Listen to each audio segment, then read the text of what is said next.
30 जुलाई विश्व मानव चालाण विरोधी दिवस। संगठित अपराध द्वारा परिचालित मानव चालाण एक विश्वव्यापी विपद होई रही। प्रतिवर्ष अधिकरू अधिक पीड़ितों अधिक दूरता दे अधिक हिंसा सहित अधिक समय पाई एवं अधिक लाभ पाई चालाण करा जाउछि। प्रतिवर्ष परि चलित वर्षर थीम रही connecting the dots strengthening communities preventing trafficking.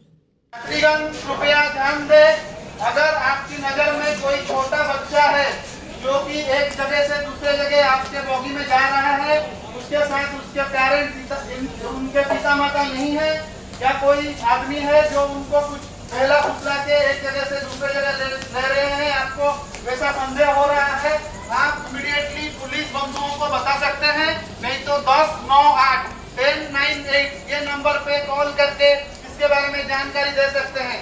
आगे बढ़िए, छोटे बच्चों को चालान होने से, ट्रैफिकिंग होने से रोकिए, आगे बढ़ के अपने जो दायित्व है उसका निर्वाह कीजिए। सबको धन्यवाद।